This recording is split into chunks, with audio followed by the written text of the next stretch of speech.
Venus, playing one day with her boy Cupid, wounded her bosom with one of his arrows. She pushed him away, but the wound was deeper than she thought.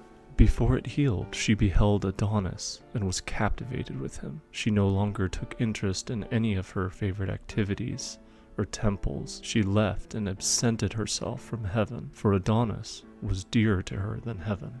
She, who used to love to recline in the shade, with no care but to cultivate her charms, now rambles through the woods and over the hills like a huntress, with her hares and dogs and other game that is safe to hunt, but keeps clear of the wolves and bears, reeking with the slaughter of the herd. She warned Adonis to stay clear of these treacherous animals and told him, "Be brave towards the timid. Courage against the courageous is not safe. Beware how you expose yourself to danger and put my happiness to risk. Attack not the beast that nature has armed with weapons. I do not value your glory so high as to consent to purchase it by such exposure. Your youth, and the beauty that charms me, will not touch the hearts of lions and bristly boars. Think of their terrible claws and prodigious strength. I hate the whole race of them."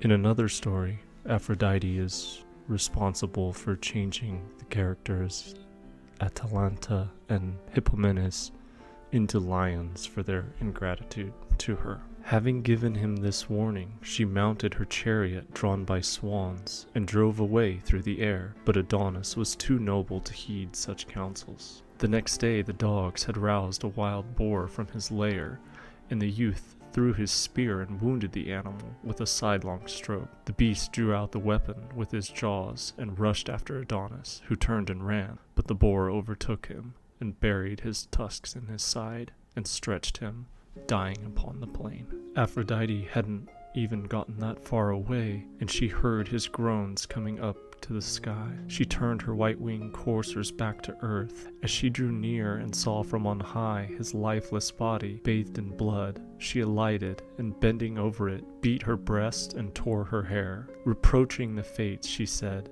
"Yet theirs shall be a partial triumph. Memorials of my grief shall endure, and the spectacle of your death, my Adonis, and of my lamentations shall be annually renewed. Your blood shall be changed into a flower. That consolation none can envy me."